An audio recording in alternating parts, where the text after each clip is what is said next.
অযোধ্যায় অর্ধসমাপ্ত রাম মন্দিরের উদ্বোধনের বার্তা সনাতন হিন্দু ধর্মাবলম্বী প্রতিটি মানুষের কাছে পৌঁছে দিতে গোটা দেশের সাথে রাজ্যে চলছে হিন্দুত্ববাদী সংগঠনগুলির উদ্যোগে ব্যাপক প্রচার কর্মসূচি।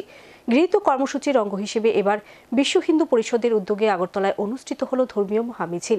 রাজধানীর স্বামী বিবেকানন্দ ময়দান থেকে মহামিছিল বের হয়ে শহরের বিভিন্ন পথ পরিক্রমা করে মিছিল থেকে একটাই আওয়াজ ওঠে, জয় শ্রীরাম। উত্তরপ্রদেশের অযোধ্যায় তৈরি হতে যাওয়া ঐতিহাসিক রাম মন্দির নির্মাণের কাজ এখনও সম্পূর্ণ হয়নি। এর মধ্যেই সামনে রয়েছে লোকসভা নির্বাচন।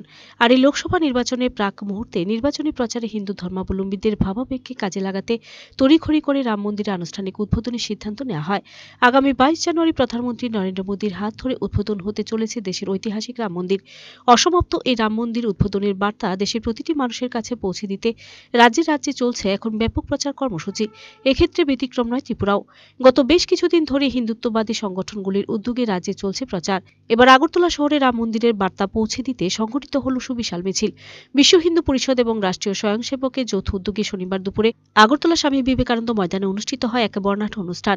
আর এই অনুষ্ঠান থেকে এক মিছিল শহরে বিভিন্ন পথ পরিক্রমা করে। এর আগে Agartala Umakanta academy, Dhaleswar Khudiram Basu English medium school এবং সার্কিট হাউস থেকে সনাতন হিন্দু ধর্মাবলম্বীদের 3টি মিছিল এসে মিলিত হয় স্বামী বিবেকানন্দ ময়দানে। পূর্ব ঘোষিত এদিনের এই ধর্মীয় কর্মসূচির মঞ্চে রামায়ণের বিভিন্ন কাহিনী তুলে ধরেন শিল্পীরা। মিছিল থেকে এদিন একটাই আওয়াজ ওঠে, জয় শ্রীরাম। উদ্যোক্তাদের পক্ষে সুকেশ কলই এদিন সংবাদ মাধ্যমের প্রতিনিধিদের মুখোমুখি হয়ে জানান আগামী 22 জানুয়ারি দেশের সনাতন হিন্দু ধর্মাবলম্বীদের কাছে একটা ঐতিহাসিক দিন।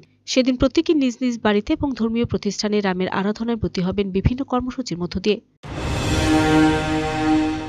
জন্মস্থান অযোধ্যা ধামে আগামী 22 জানুয়ারি ভূগর্ভস্থলে যে প্রাণ প্রতিষ্ঠা হবে, এ উপলক্ষে সারা বিশ্বব্যাপী আমাদের সনাতনী হিন্দুদের, বিশেষ করে রাম ভক্তদের কাছে গড় গড় সম্পর্ক অভিযান আমরা করেছি। এরই অঙ্গ হিসাবে আজকে আমরা পশ্চিম জেলার সমস্ত রাম ভক্তদেরকে নিয়ে এখানে আমরা সমস্ত সনাতনী হিন্দুদেরকে নিয়ে সমবেত হয়েছি। এখানে কোনো ব্যক্তিগত বা কোনো বিশেষ কোনো সংস্থার নয়, সবাই মিলে আমরা সনাতনী ধর্মীয় যে ভক্ত, যারা যারা আমাদের যে সনাতনী রাম ভক্ত আছেন, সবাই মিলে আমরা এখানে সমবেত হয়েছি। এরই উপলক্ষে হিসাবে আমরা এখানে আজকে সামান্য র্যালির মাধ্যমে আমরা অনুষ্ঠান করতে যাচ্ছি। পরবর্তী আমরা আরেকটা অনুষ্ঠান আছে, এর যে অঙ্গ হিসাবে আমাদের যে ত্রিপুরা রাজ্যের স্বনামধন্য যে আমাদের আশ্রম, শান্তিকালী আশ্রম, এরই পূজ্য স্বামী চিত্তরঞ্জন মহারাজি উনি অযোধ্যায় যাবেন রাষ্ট্রে নিমন্ত্রিত হয়ে। এর উপলক্ষেও উনি আজকে আমাদেরকে আশীর্বাদ বর্ষণ করবেন আনুষ্ঠানিকভাবে।